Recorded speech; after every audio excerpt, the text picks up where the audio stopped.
I'm really excited about today's video. It's been coming for a long time. It's all about installing our V3 gauge on your Jeep Wrangler.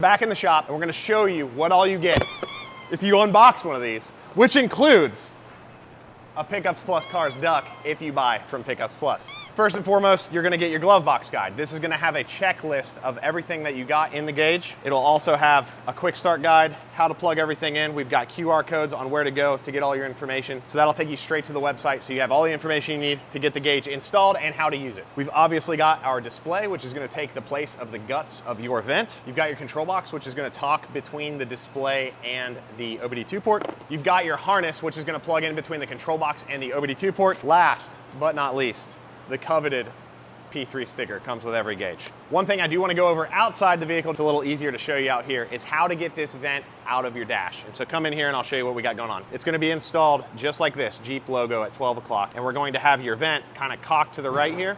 If you roll this down, we want you to be able to see light through that hole, which you won't be able to see this through your dash, which is why we're showing you out here. You've got a locking tab up top that needs depressed. It needs to be depressed like this. So what you're gonna do is you take a thin screwdriver like so. We're gonna reach up through this hole and make sure it's lined up. We're gonna stick the screwdriver through the top, and that's what it looks like up here. And then when we apply pressure, we're depressing that tab. Once you depress the tab, you can then rotate counterclockwise and the vent pops right out. Never done an install with an audience like this before, kind of weird. Only tools you should need for this, small, thin, regular screwdriver, and maybe a plastic trim pry tool. So we've got our vent installed just like we showed you earlier, and we're going to push this. We're depressing that tab like we showed you earlier, rotate, and now the vent pops right out. Super easy. If you've got a JL or a JT, you're gonna have a slightly different install procedure. It's a bunch of snap things, so it's pretty easy. Start by removing your HVAC controls right here. It just all snaps out with no tools except maybe a trim pry tool. You're gonna take 2 Phillips screws out of the bottom of your radio trim and pull your radio trim away. Then you're gonna remove 1 Phillips screw from this top trim piece. The entire top trim can then snap out of place. You'll have 4 Phillips screws across the top of your cluster trim, and then that can then roll out of place. And then you're gonna have 3 Torx on the back of your vent to get the vent off the back of the trim. And this vent actually is going to need a small spacer ring that you'll install on one of the pivot pegs, and that will come with every gauge. So you'll see exactly where that needs to go on the pivot peg, and then to install again, you'll reverse that whole procedure. Next up, we're gonna take this silver trim face off, and that's just 4 simple locking tabs. Once this trim comes off, it does have a little black insert that will be loose. These are pretty robust. You're not gonna break them or anything, but just beware of that so it doesn't scatter when you take it apart. The guts of your vent will also be loose, but that's the 2 pieces I was talking about like that. Now we're gonna slide the guts of the vent out. That barrel just comes out like so. Now we're going to pinch this like to make it a football shape, and that will give us enough room to rotate the inner part out of the barrel. Now you can see where our display replaces the inner part. These are designed exactly the same. They look the same, they function the same, they're the same size, just this has a display in it. So now we're just gonna start reversing the removal procedure. The only part you have to pay attention to here is you'll want your cable to go through this side. Your 2 holes are different. One hole is gonna be larger with this little detent, and then this one's small. We want the one that's larger with the detent to obviously match up with the larger peg, and it's got these tabs on the sides. That helps lock your vent into place just like the factory one. Football again and roll into place.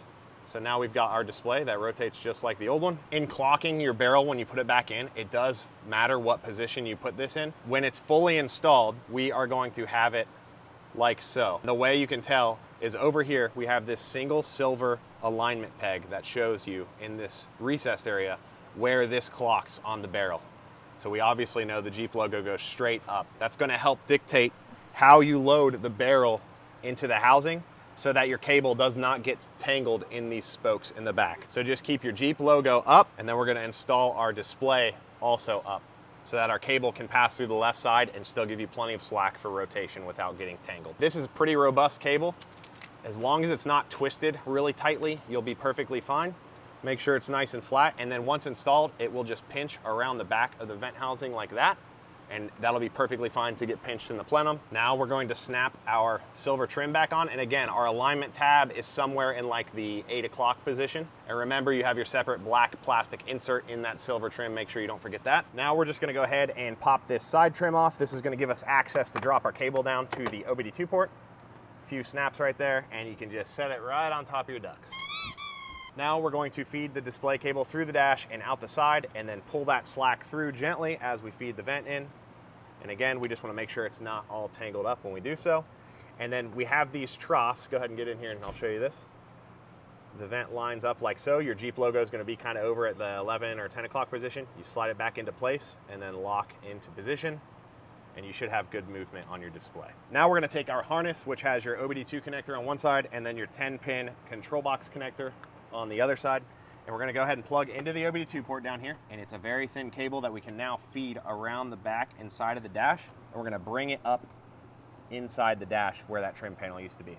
We can now plug our control box in, and we will also plug our display cable into the other side. And now cable management is completely up to you. You can zip tie this, you can wrap it in foam tape, you can do whatever you want with it.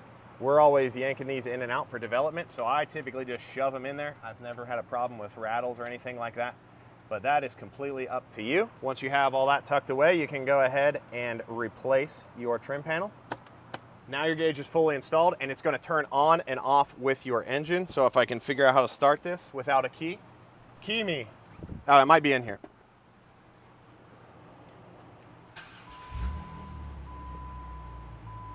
We can see the dots speeding up, which means it's pairing with the network.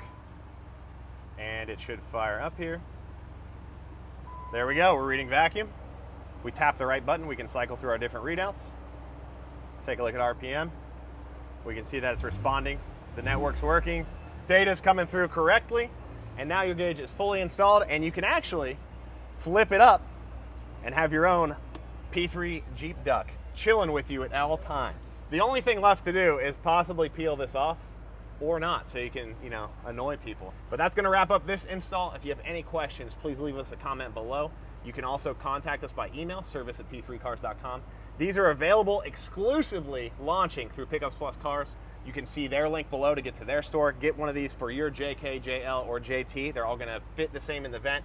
You'll have a little bit of different trim work getting the vent out, but they all work the same. Thanks for watching. We'll see you in the next one.